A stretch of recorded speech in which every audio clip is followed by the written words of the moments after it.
I was working this time.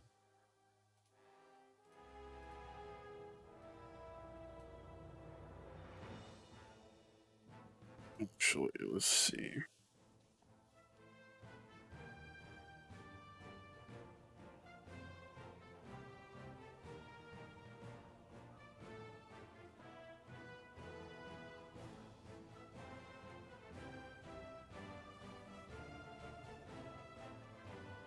Actually, let's see.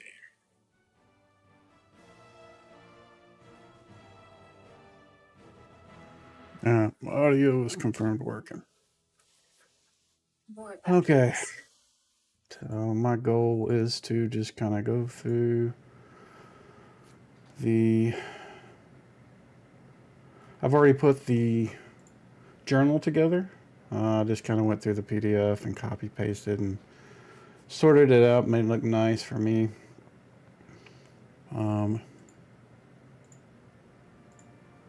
Put in all the maps, although I don't use these. I'm using my own, these right here.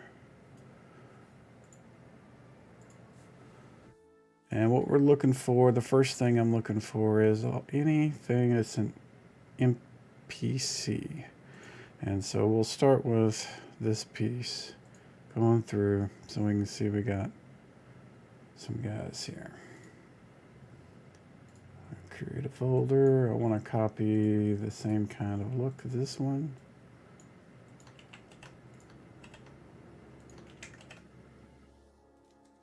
Everything's kind of consistent. And I will try to move the chat so I don't miss any.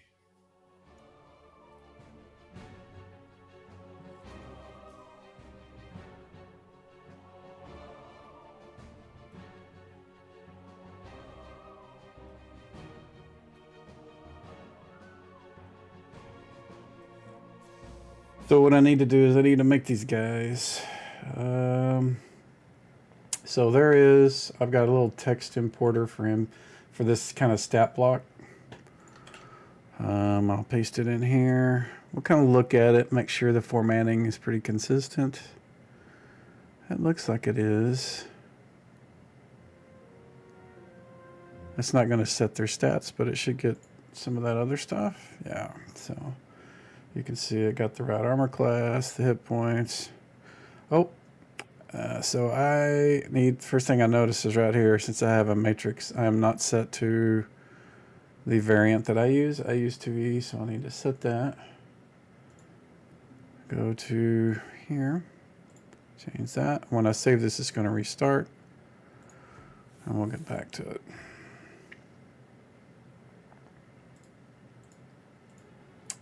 Here we go.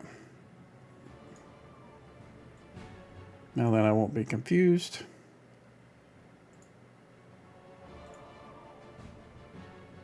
And we want to open up this CR Commander.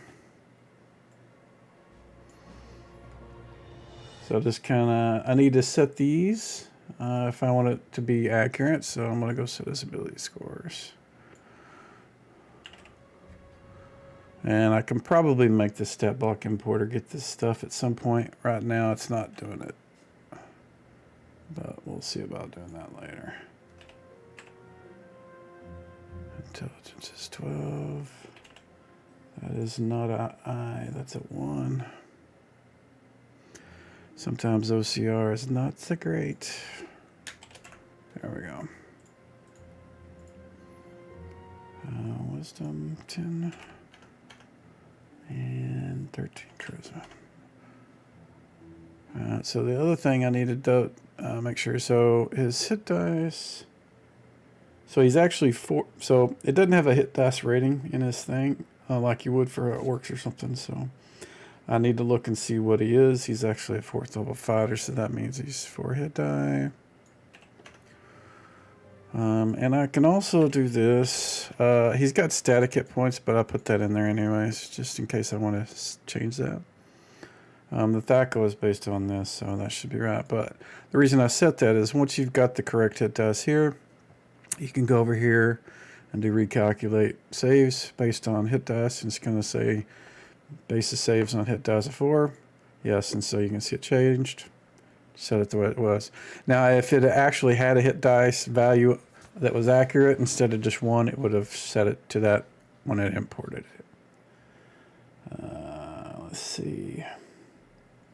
Damage by a weapon. It doesn't say what kind of weapon he has. So, do I have... I don't think... No. So, I also have some other stuff I need to do. So, I need to include my modules. So this is what I'm using, but you guys can use the Ostrich one. It'll give you the same stuff. This is just what my games use. Those give me magic items and classes and all the other stuff that you'd get from the Ostrich compendium module. So let's try this one more time. I don't think I'll have to load up anything else.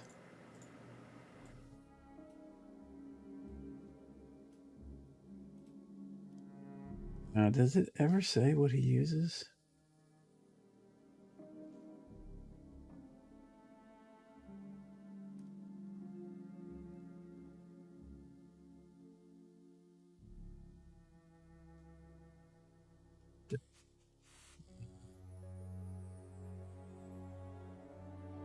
So I am just going to give him a longsword.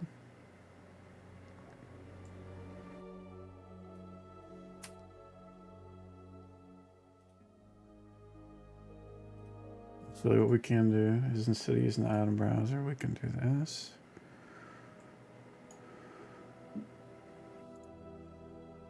So one of the things I like to do is kind of make them easy to get to. I'll put the player's handbook there, items, the player handbook items, and then I'm going to do the dungeon master's items. It's 3. And then on number 1, oh, don't tell me I didn't do. Okay, I got one more thing I got to load. This will be the last one, hopefully. And again, you guys won't need to do this if you're using the Ostrich one. All this is in one, but mine are kind of split apart. Alright, so now what I can do is mark this here, actors. That way I can click 1, 2, or 3 and get easy access to whatever I need from here. You can also use the item browser here to get access to all this stuff, or the actor browser for the actors, the monster manual in my case. Yeah, so you can see all the guys I've got. Alright, so let's try this one more time.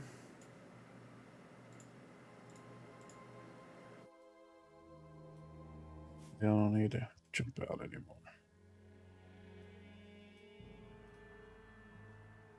Okay, we were going to give him a longsword.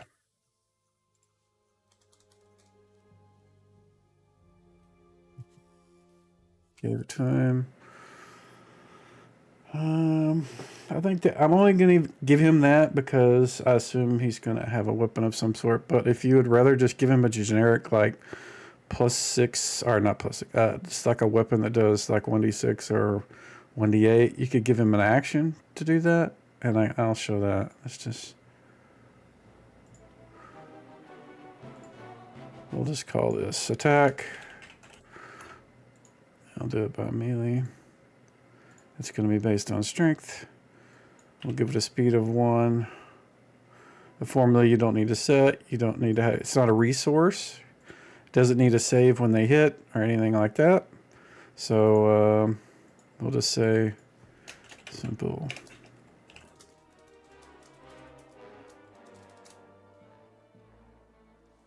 Yep. And then now what we'll do is we'll add a damage for it. This, we need to add that. We'll leave it at slashing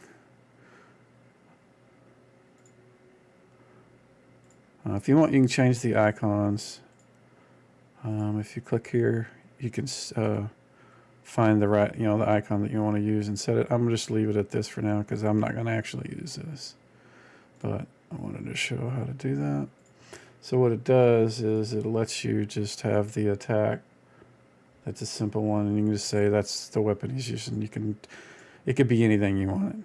You don't have to be there. But I like kind of having this because if you have these, you got some other things that can go along with it, like different damaging based on the size. You can adjust speeds, other things. He doesn't have a move base because I don't think I got set, did it?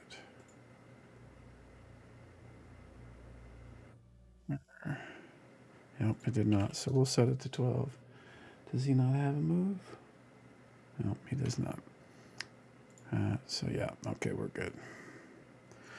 So we got the basic guy. And let's check his XP. That's good. Commander is set. Let's see if we can find a decent token for him. I don't know if I scanned in all the images from the book, and then I kind of made some tokens from best I could from all that stuff. None of those really look like a guy, but we'll save that one and leave it at that. Oops, I had tab. So now when we see him, he at least has a token.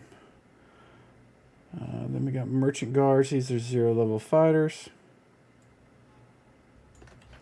Going to start over with this. Let's see, do they have... Yeah, these guys got to move. Good. All that's set. They don't have any abilities. It says damage by weapons, so we'll give these guys the same weapon. And maybe a short bow. And again, you could just add an action to do that. We want to change the name just to Merchant Guard. Or we actually could just call them Guard and reuse these guys if we need to use them somewhere else. Something I forgot to do on the other guy. Just set this, but... There we go, and let's see if we can find... We'll call those the Merchant Guards. XP is set. These guys, oh, chainmail. Okay, they actually call out what they use. So they have crossbows. And neither one of the things I put on them. Short bow. No. What do you know? Short sword. And crossbow. I don't generally give NPCs bolts, but I should probably, I guess. And it's not bolts. It's called, what is it called? Player's Handbook listed as one thing, and DMG lists them as bolts. Coral. That's what they are. So we'll give them some corals. There we go. So that way, when I go over to here and look at combat, I can edit this weapon. And so now that it's in its inventory, I can set the ammo to the coral. And now he has a little ammo bar. So yeah. That coral should not be showing up there. Oh, that's why. So the reason that coral is showing up in a weapon, it shouldn't. It's because the type is not set to ammo. Yeah, now, yeah, you see it vanished.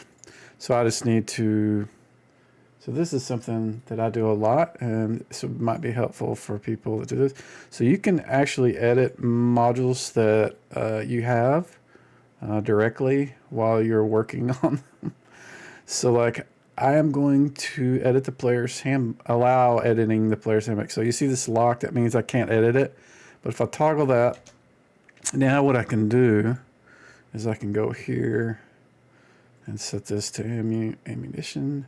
And I'm going to check these other two while I'm at it, because they probably don't have it set either. Oh, that one does. That one does not. Okay, so now for any other time I check that, it should be good. Normally those are locked, so you can't edit it. But if it's, for me, I do a lot of editing of my stuff, so I'll toggle it so we could set it. So it'll be set from here on. If I put it on somebody else, it'll be right. All right, so they use chainmail as well. So you can actually put chainmail on them.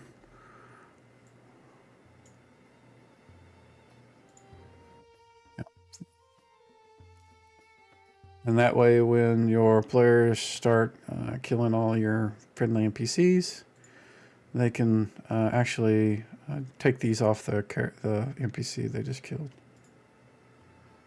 So that's good. Actually, I need to put these in there. Merchants and families, non-combatants, 0-level human fighters.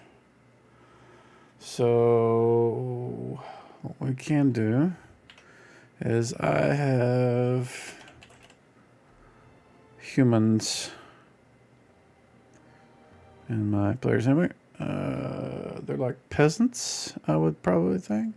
So I'm going to put peasant over here and we'll look at it. We'll call them something else. Merchant.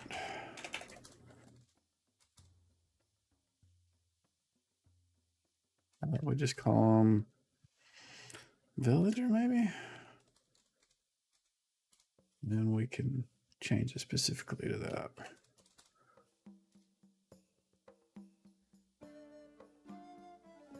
Change the token.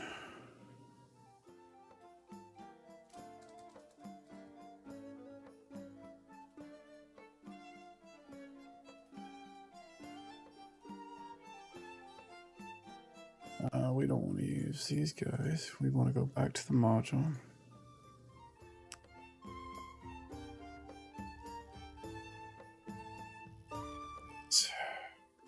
Images, tokens.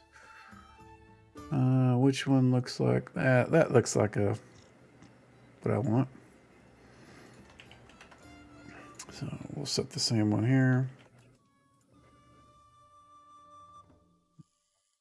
Let's check this because, yeah, I think that's good. And we'll use these guys for the merchant family people if we need to put them on the map. Actually, what I'm going to do now is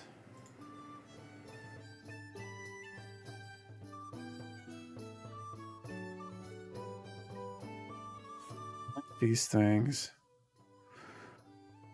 So there's two ways I could do this. I could link to the world right here. And that means that to use the links that are going to be in the journal that I'm going to be doing here, I have to have them in the world. Or I can also do something like this. We go to the module that this is actually Sword of the Dale's actors. So now if I put all these guys over here, if I link these in here like this, we'll see, we'll do this. Come on, can it go underneath it? There we go. So you'll see the path now is the compendium version of it. If I do this, let's get the guard from here. You'll see it's really a lot shorter, and that's because it's assuming that this actor is going to be in the world. So in this case, it does, it depends on how you're going to be making your modules. But for me, I tend to let them link directly here, like that. That way, if for whatever reason they don't have them in there, it will get them from their origin. It's really just personal preference. But now if we save it, you can see it's got the links. We can close all these up. And he just pops right up. If you need to drag them, drop them on the map. That's all you need. Just drop him on the map. And this is not, obviously, not where you'd be finding, but now you have the commander. and the guard. And of course, if you want a whole bunch of them, you can copy and then like that, and then you have a whole bunch of guys. But in this case, these are just there in case you need them. This is for the caravan. I don't, unless your party just attacks the merchant caravan, and if they do, you could also, we could prep these. So let's create a folder. We need to make items.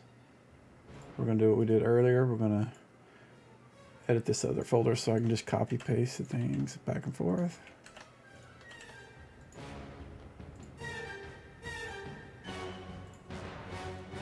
Items. Create an item. This is going to be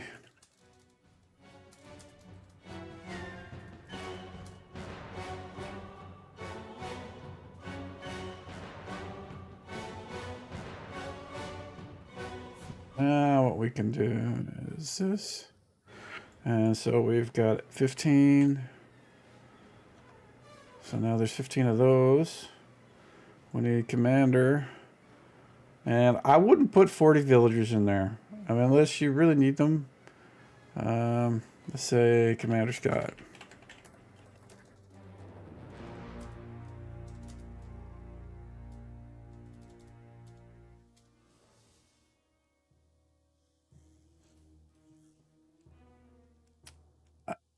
That would be a lot of tokens on the map. I mean, I guess you could.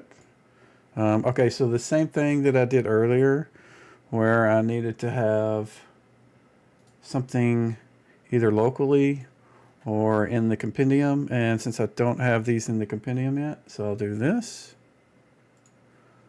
because I want to link to the source.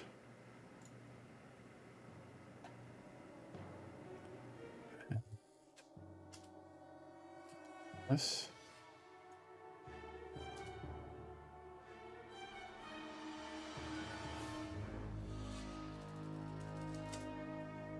Since this doesn't have like a real, like in the dungeon, you'll see later that I don't like doing this, putting an encounter in here. But since it's like one of those things that you probably are not going to fight, it makes sense to do that. In this case, you could then just go.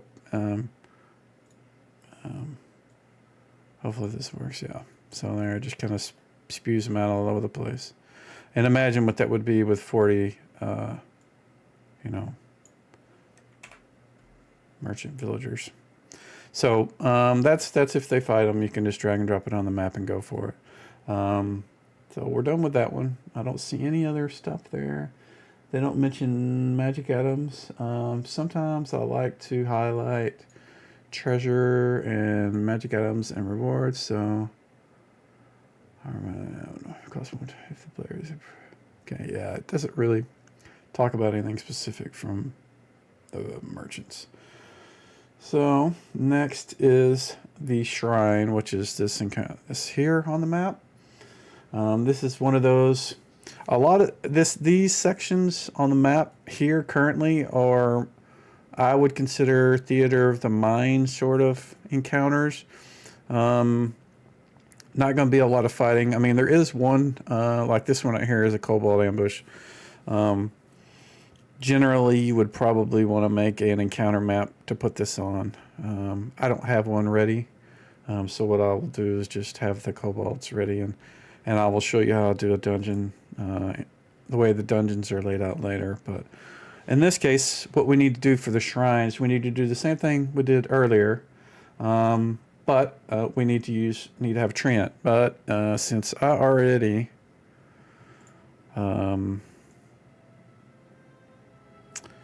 have those guys, and I'm pretty sure it's going to be the same. Let's check. Yeah, they're the exact same, other than the hit points. So what we're going to do is we're going to use the Trent from. Hold on, I didn't mean to do that. Here.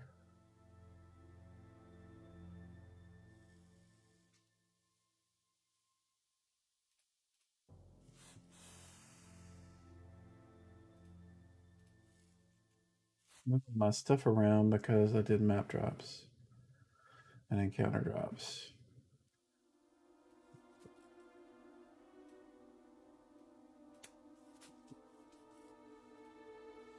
Anyways, now what I need to do is put the treant in here. And for now, I'm going to leave that token there. I don't really have a choice. So you see how this is all grayed out? That's because I don't have the monster manual set to edit to where I can edit that module. So if I wanted to change something on this, like I found something wrong, I could change the way we did earlier. All right, so we've got that. We want actors, so we're going to drop a new set. Let me make sure I didn't bungle something up. HCL. Yeah, so these are the same. So you're going to get a pop-up. You start doing what I'm doing. You're dragging and dropping folders on top of others. You don't want to drag stuff across individually, typically, because you want to keep the IDs the same, at least if you're trying to do what I'm doing, and that's keeping the identifications for these, this right here. If they stay the same, then links that you put in journals will work correctly. And all this stuff is not specific to this rule set. It's a Foundry thing. So we're going to edit this, and we're going to stick the treant right here. And let's look to see if there's any other stuff. Do they mention anything about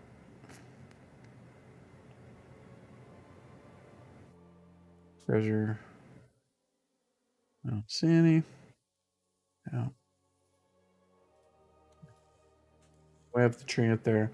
If the party decides to do something that angers the treant, you can just drag and drop it on the map if you want to. So we're going to the next one, which is the kobolds. And we can use what they have here. I am just going to do what I've been doing because I've already done all these, and it makes it much easier for me. I'll drop it in there. And so that I have it in the module and I can link to it. And we'll do that. Oops. See how you can't drop on that without editing it. All right.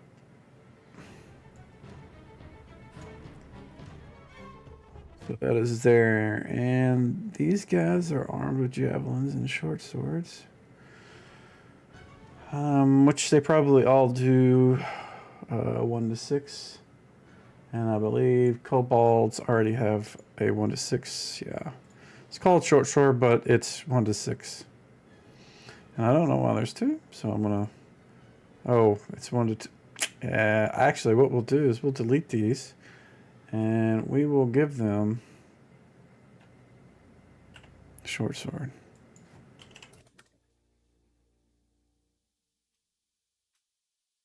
Now that away, it's much easier. So since I did that, I need to do this thing again. Well, I don't necessarily need to do it right now because I'll do it later, but that's just to make sure the short sword is set on the ones that we use. So, and again, I'm going to do a item that is a encounter, and we'll say kobolds.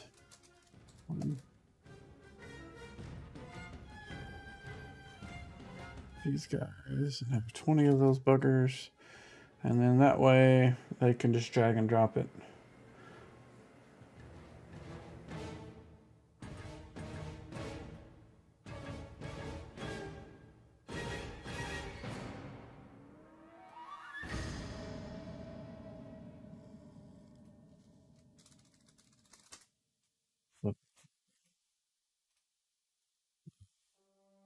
So I like to always have the individual one entry there in case somebody, for whatever reason, needs multiples or something different or whatever, or I don't know. But in this case, they could use this and drag and drop it on the map, and it would spawn 20 if they wanted to. I would probably do it on a, I would probably have a scene set up separately, and then just have like a battle map and go to that scene, do the encounter, get it done, and then move on. So we're going to go to D, Thought Eaters. I don't think that I have that.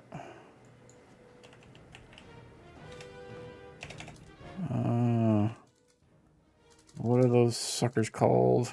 Oh, I'm looking in the wrong one. Yeah, that's what I thought. So I've got these.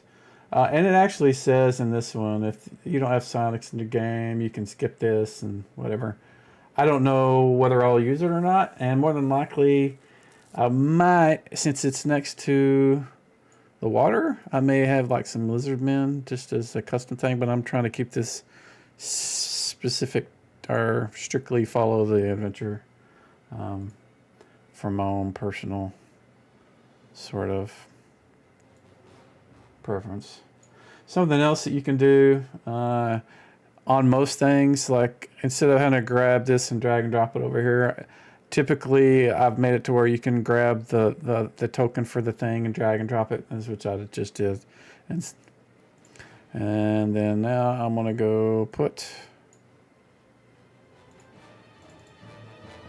let's see, yep, we want to put this over here. So that I have Thought Eaters there. We're going to edit this, put the Thought Eater here.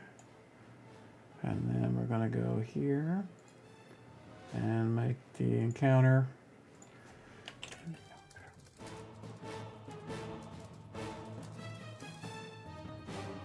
Set the type to encounter.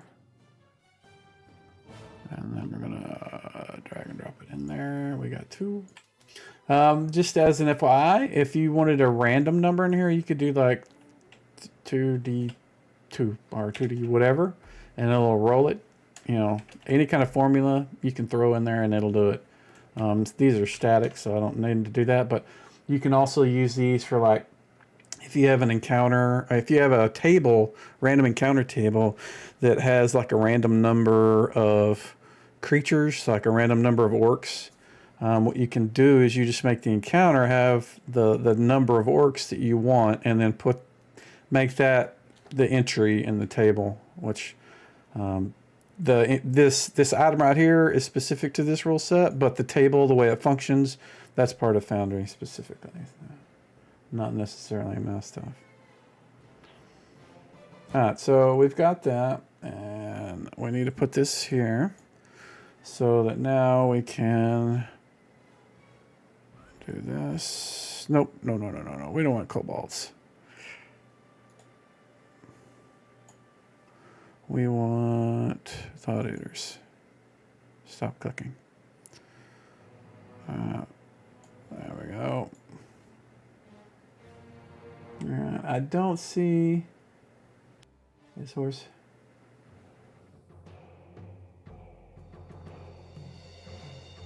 There are some items here. And so this, this is the way I normally do magic items, but I'm going to do it here.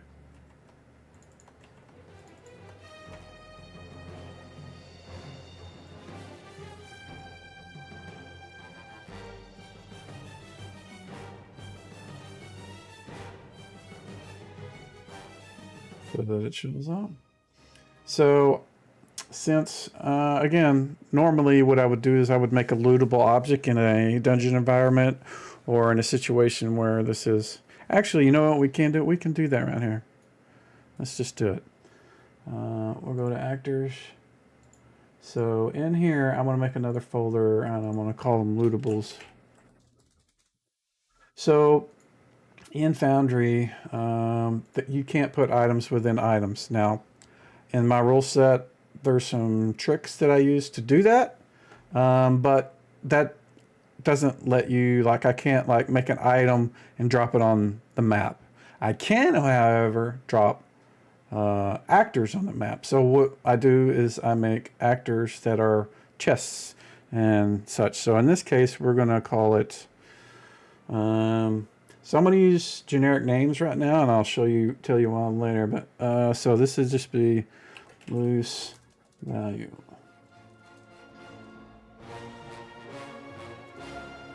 So I can't spell.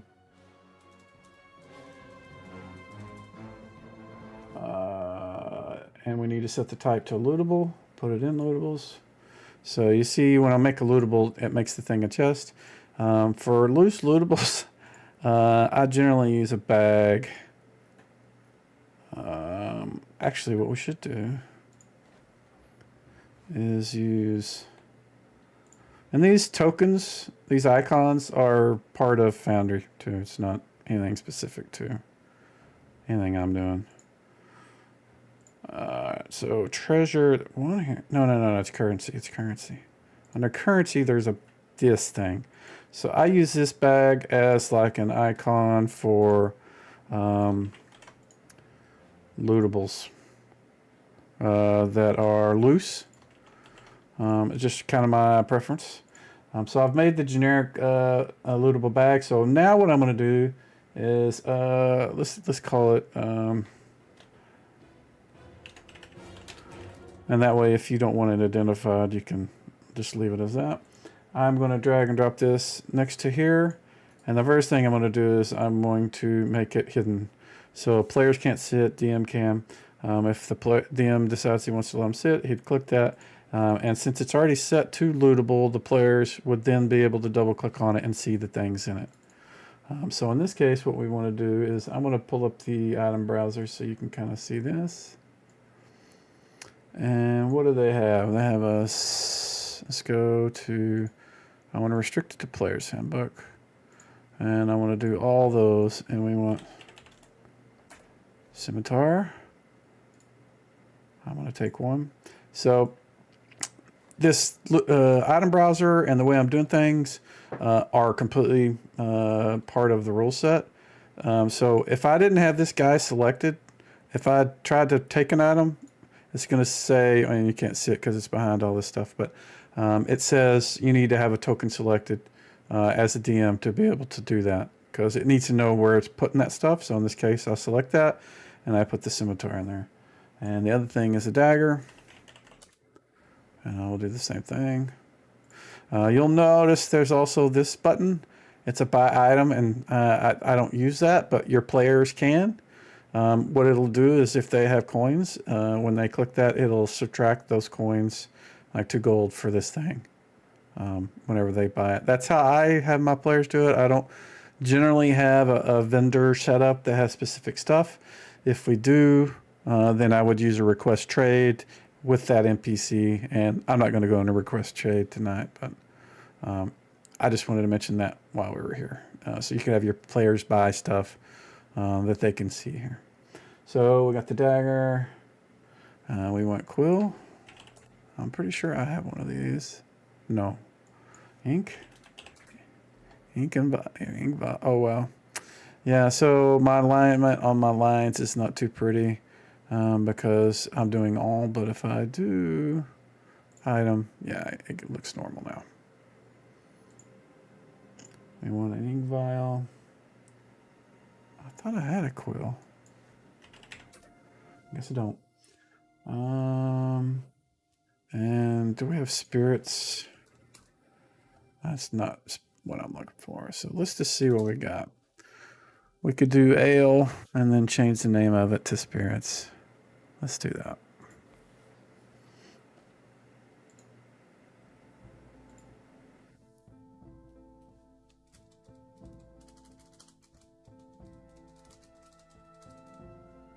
All of that. And it says something about how much it's, oh, it doesn't say how much that's worth. It says the other thing. And we'll say quill and ink vial. And it says it's worth 2 gold pieces, but mine says it's worth 8, but we'll change it to 2. All right. So that's all we need there. So what this does is it allows the players to be able to loot that, and the reason I said I'm not going to edit this thing to be exactly this thing is because I'm going to need loose valuable probably somewhere else. Um, so what you do is it puts a clone of that item on the map. And then it only, so if I go through and edit something on this, like if I change this right here to, I don't know, bag, I should change it here, see? But if I change something here,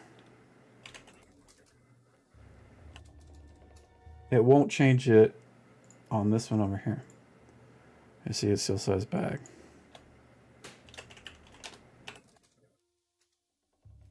So that lets you, so like with those kobolds, if I had like dropped like 20 kobolds in that and then realized, oh crud, I need to put, you know, a short on all of them, I could just edit the kobold directly here and put it on there. And as long as that's the only difference, or in this case, if if you drop an NPC on the map and it doesn't exist in the world, it's going to put it, these things in map drop. You can see these guys here.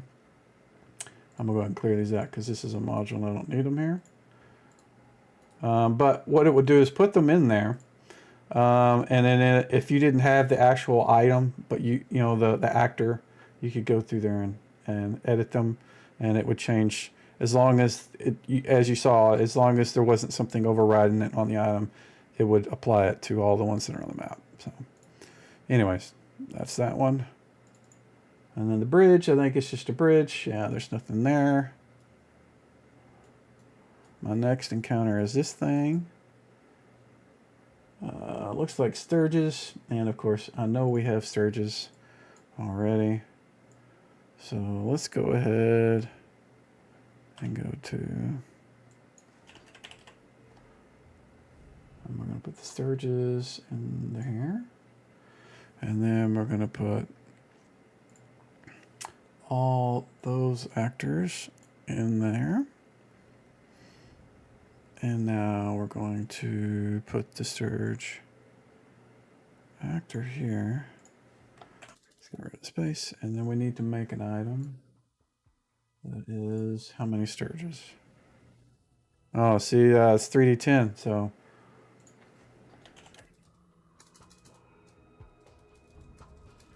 I don't know that I necessarily need to put a counter on here.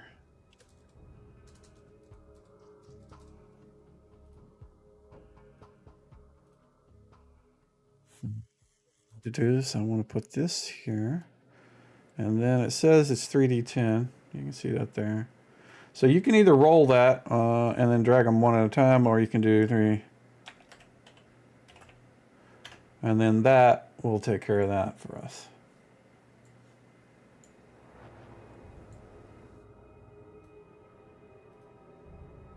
And then what that actually, I munged that up. I didn't put an actual name on that. There we go. Oh, yeah, it looks different. So now you can drag and drop that, and it'll roll the dice, 3d10, get that amount, and throw them all over the map. And again, I probably would have a battle map set up for this and have them all set up already. And then just drop the player's tokens on it, go at it, and then come back to here, and then move on. And then this one, I don't know what is here. Let's see. Oh, there's some guys.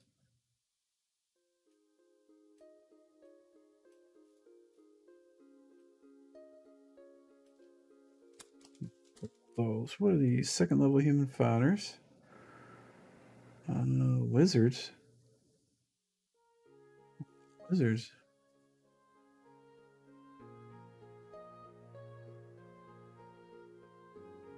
Okay, so the wizards you won't encounter, they teleport away. Each soldier is gifted one of the fighters wears Chinmo +1.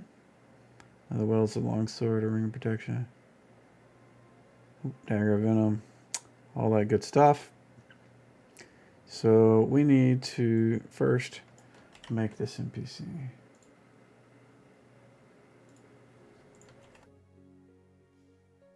kind of look over, because a lot of times the OCR is munged, and so it'll mess up.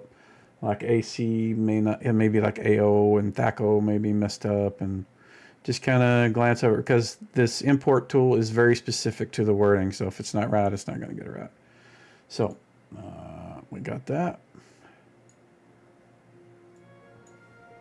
We're just going to call them Centurion. Is that how you spell Centurion? I don't know. Let's call it Centurion. I don't know what they are. Like that. And let's give it a token. Too much.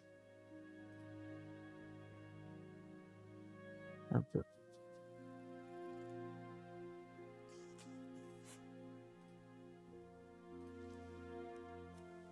Some of these I've already used, but some of them they wouldn't encounter, so we'll just hope that they don't get too suspicious.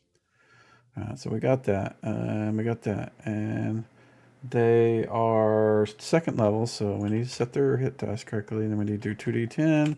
We're not going to use that because they have static hit points, but I want to make sure that's right, and so that this is set right if it needs to be. So this alias is what shows if you don't use, if you use NPC identification. So if this isn't clicked, it's just like a magic item. If this isn't clicked, it's going to show this name. If it is clicked, it'll show this name on the map. So if you want to hide that the vampire is a vampire instead of a soldier, you can do that.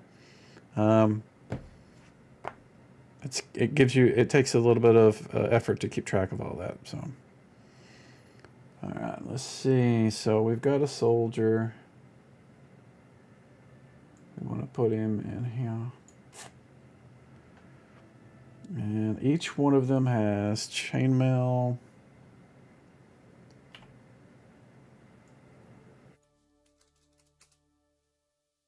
Of them. It's going to have special stuff. Actually, what we can do, instead of doing that, we can make a lootable.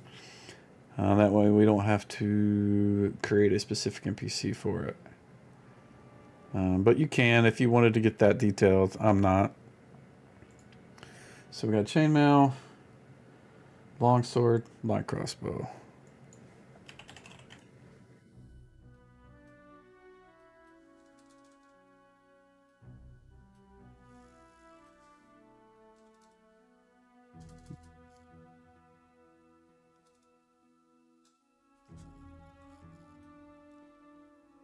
Okay, so this is something you'll need to be aware of. I'm dragging and dropping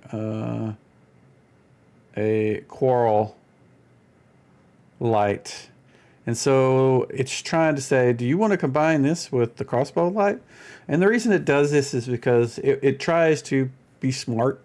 Like if you get more arrows and you want to drag and drop some arrows on the character, and it's like, oh yeah, just stick them in a pile, and it'll ask. In this case, this is absolutely wrong. But the reason it is wrong is because it parses these names based on all the words in them. So in crossbow, light appears, and in the quarrel, light appears. So it says, hey, these may be the same. Do you want to combine them? So you need to be aware. Also, if you did combine them, it would just turn that into two crossbow, or actually it would be, yeah, it would be two light crossbows. We don't want to do that. It'll do the same thing for proficiencies and that sort of thing. So you just need to be aware. Something else that will totally mess with your players is if you give them a gem and then you give them another gem and they stack those gems, whatever the gem is in their inventory is the one they just got. So if they're not the same value, you will definitely mess up things. So they need to be aware of that. So we need to give these guys, I'll say 12. And then we can edit this, set this to light quarrels. So that his ammo looks good. Yep. So I think he has everything that he's supposed to. Does it mention money? Oh, it does. Oh, goodness. They each have food and gold. So we need to give them... What kind of rations? Iron. There we go. And they need how many? 3. Funny they don't have water. And 50 gold. So gold is going to be a coin, a currency. So I'm going to drag this item onto there and then set the value to 50. And then if your players kill these guys, they'll be able to loot any of that stuff. And if you wanted to, you could stick a bag on them and then put the gold in the bag and all that. I'm not going to get that detailed. Maybe I'll come back later and do that.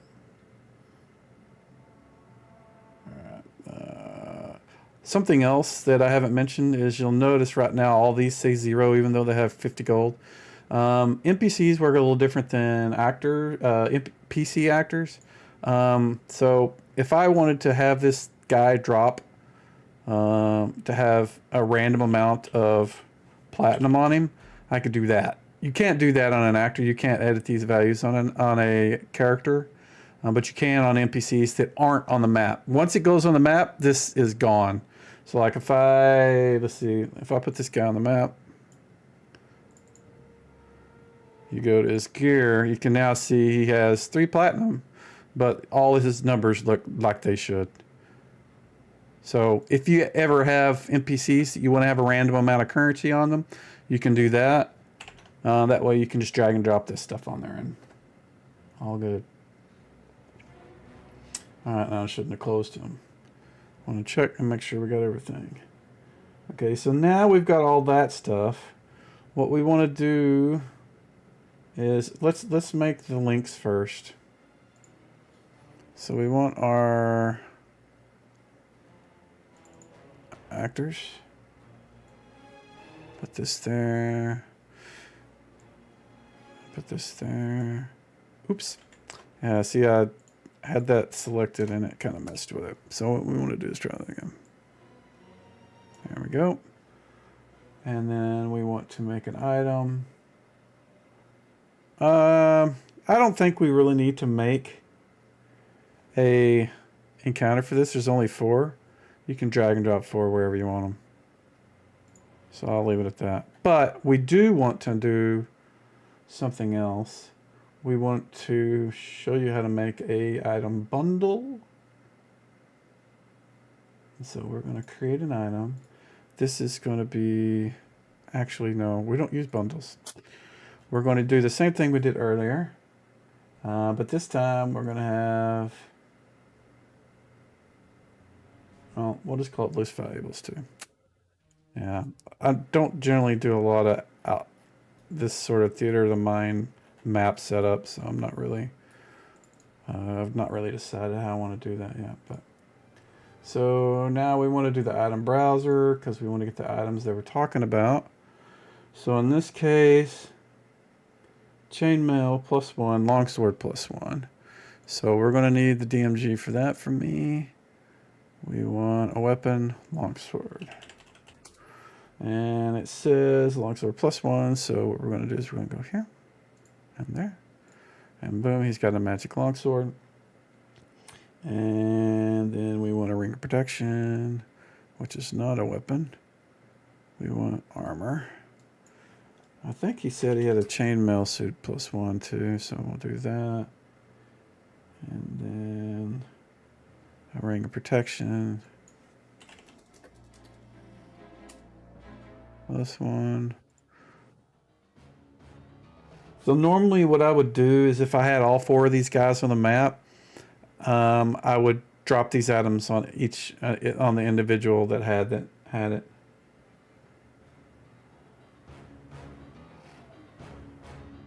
Dagger of Venom. That is a weapon. I need to look at this because I don't think I've used this before. Appears to be this. Save versus poison. Dagger of 6 doses. blah, blah, blah, blah. So more than likely it has some actions. Yes, there they are. There they are. And in this case, it's deadly poison. So if you look at this, the dice roll is D0 plus 2000. And that's just so you can see some dice rolls, but it's assuming that the poison in the thing is deadly poison. It doesn't necessarily need to be. And in fact, I don't think it is. I think it's a derivative of drow sleep poison. So what we can do is change this from damage to an effect. Call it sleep poison. And they fall asleep for 1d4 rounds. Set that. We want to give the status of sleep. And that'll put a little icon on them whenever it's used. And we can change this. Actually, no, I don't want to dig. Actually, let's see. We want to go here. Yeah. And I think magic control has some cool icons. We're looking for one that looks like sleep. I know there is one. I never can find this stuff when I'm looking for it. Right there. All right. So now it's got the cool little icon. And if we want, we can do this and change this to a weapon. So it looks cool. Dagger. What one looks... Oh, that one's a dagger venom. There we go. That way it looks like that. So the way this weapon is set up right now, and you can change this, but if they hit, the player is going to need to then trigger this action manually. Because right now the weapon should actually be 1d4. Like that. I don't think it actually has... You know what? We can leave that there, but I'm going to show you what is actually a better way. So we're going to do that. Actually, we'll do this. Hold on. Add another one. Move it up to where it's before the cast. And then we will melee. Use this strength. It's going to save versus poison.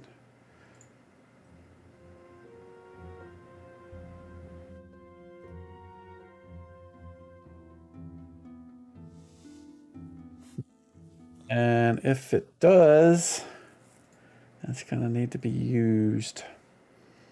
So it only has 6 charges. Melee. There we go. So if this melee attack hits, it's going to trigger a save versus poison. If they fail, or even if they don't, you're going to click the use, so that it uses a charge, and you would, in this case, it would show up. Let me see. Does it show up? I got to put it on the map or on the target. Now, for now, we'll leave it like that. I don't want to get too into that. I don't want to get into the woods there. But suffice it to say, they have all the buttons that they're going to need right there to use it. I may come back and talk about that later, at a later time. So the dagger's in here, and we're set. And it's hidden. And then here we go with the good stuff. Probably not going to go much longer, but we'll do... I want to show you what the way I set up creatures in a map.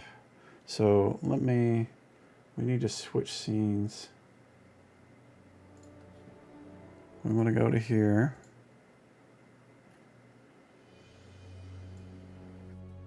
You can see I've got this all set up already too. I've already got the walls drawn and all that other jazz.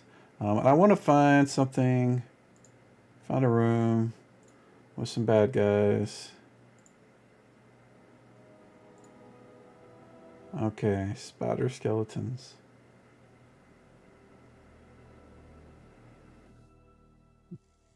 let's find something that's more. I think what we'll do is we'll do room 7. I think that's what I want. Yeah, it's got 6 skeletons, monsters, all kind of good stuff. All right, so we'll do this room. And the first thing we want to do is skeletons, and I've already got those buggers. So put those there. They have some zombies too, so we'll do that. Put the zombies in here. Zombies and skeletons. And this other thing is specific to this. So we'll import this sucker. See if everything looks okay. I think it does. It's even got the hit dice listed. So 4, 4, 12 hit point calculation would be 48 plus 4. I think that looks good. It has no more XP. We want to double check that I think it's already done this right, and we'll just double check. Yeah, all those were set right. It is considered non-intelligent, so I don't know if you can see that, but on non-intelligent creatures, their saves for non-poison, non-death is cut in half of a hit die rating. So we'll just say this is giant zombie. Actually, it's a giant skeleton because it's actually a skeletal verbig. And I don't think it's... We're going to call it large. Yeah, that shouldn't be that. You're immune to sleep, charm, hold, fear. So this is something I need to set up. Because stat block importing doesn't do this. So we can do this real quick. So we want to call this resistances. And then go to effects. And so what we want to do... Let's go back to that description because I can't remember it. The first thing we want to do is make them check for status. Status immune. They are immune to sleep, charm, hold, fear. Sleep, charm, hold, fear. These are statuses. Sleep, charm, hold, fear. They're not damaged. They're things that, like, if somebody does a wand of fear on them or tries to charm person, that kind of stuff won't work. And so if you have this set up this way, what will happen is that the whenever they try to apply the effect, it'll say they are immune to it and won't apply it. All right, so we've got that. And then now what we need to do is they're immune to cold spells, so we need to add that. Actually, let's skip this. We'll edit the same one. We can add multiples to the same one. That's what I should have did. So, immune piercing weapons. Oh, cold spells. Okay, I see what it's saying.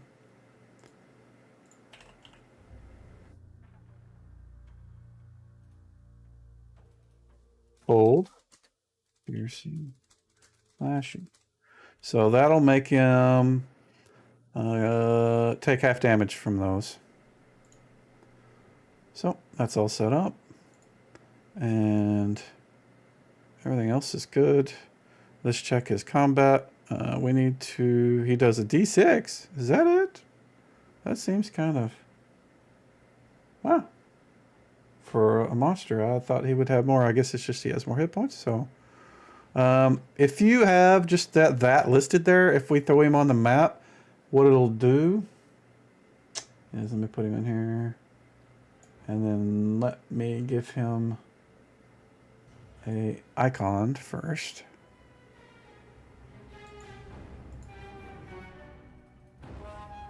I keep forgetting where this is up. Modules. Because I think from the art, there was a skeleton, so we'll use that one. I thought I put it in there. I guess I didn't. That's a bummer.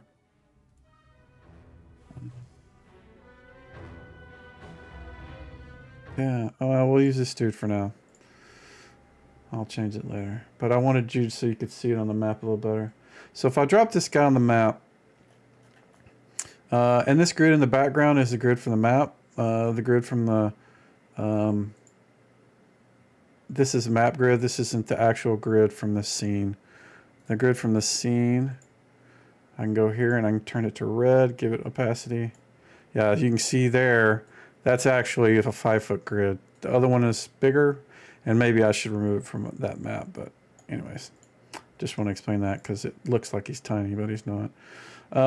But you'll notice now that he has this attack, which wasn't there before. So if there is no action on the actor and they have a damage dice roll here, it'll just generate an action for you to use easily. So you don't necessarily have to have them if you've just got the correct dice here. Like if you have multiple in here, like D6, comma 1D8, comma whatever, it'll put them all in there. So really depends on what kind of creatures you're working with.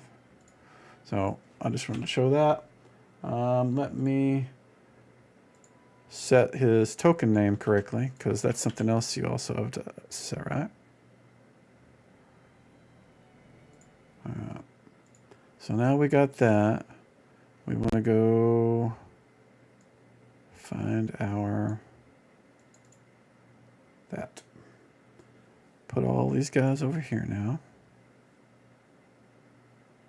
And so we've got skeletons, zombies.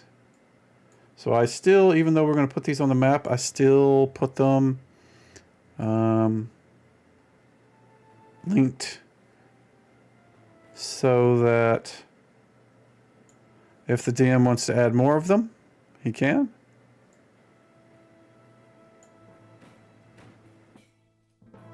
They're all there. He shouldn't need them, but I like to have them there. But what we can do now is, this is my preferred way to do this. Since these guys, I'm pretty sure all these guys are supposed to be hiding.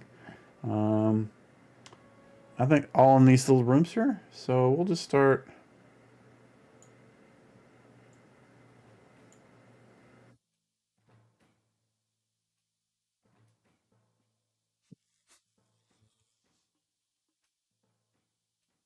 Six of those. And then we have 2 of these guys. These are big. They probably should be in there. Nah, I'll put one over here. And then we have 4 zombies.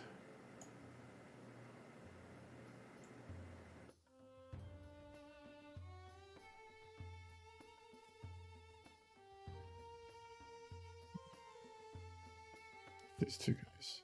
No, like that. So that's all the monsters. Oh, and there's bone bats. I did not see those 2. I don't think there's a bone bat in the monster manual. Nope. So this is another one we get to create.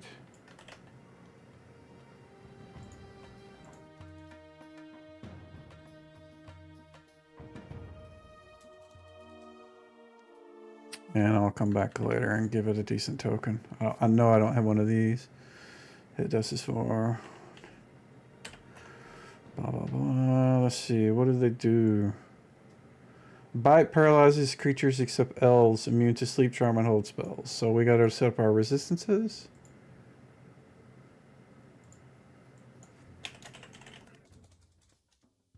Sleep, charm, and hold.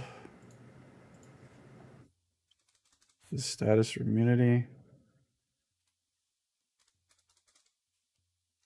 Done. And then the other thing was what? Bite paralyzes. Okay, so what we need to do for this is we're going to have to add this thing too. So we're going to add 2 actions. We'll start with... Actually, no, we just need to do an attack, because their attack is what causes it.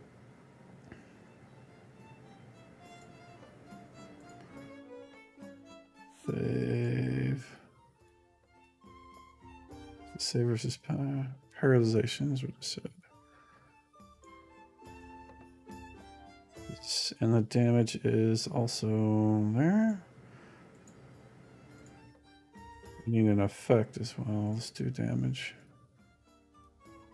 It was 2d4.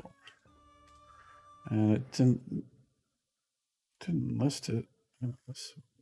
Piercing.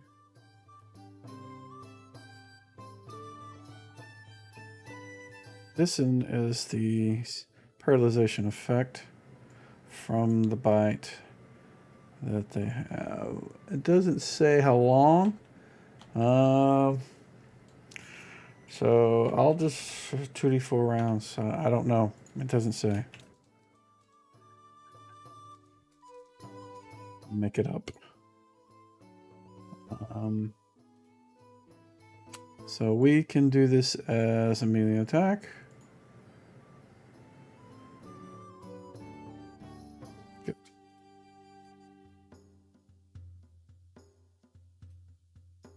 Let's see if we can find a cool cons. Creatures. No. There is a thing.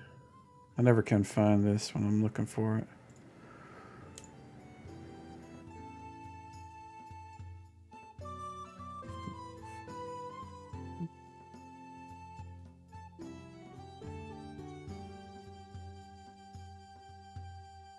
Oh.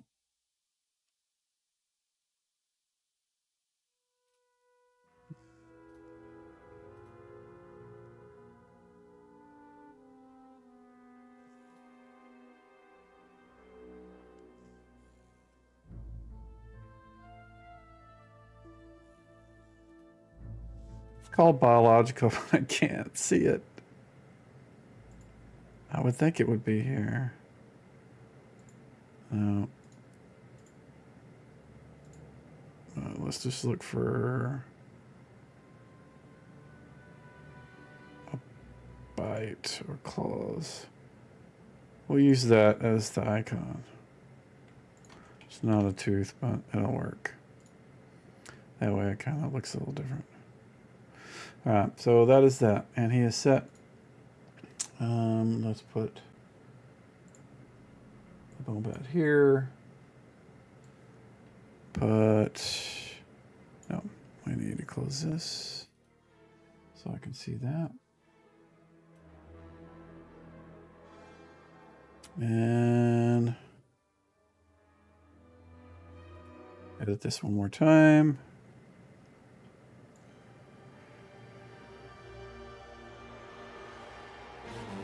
All right, so we got that. And it says, what spells, blah, blah, blah, blah.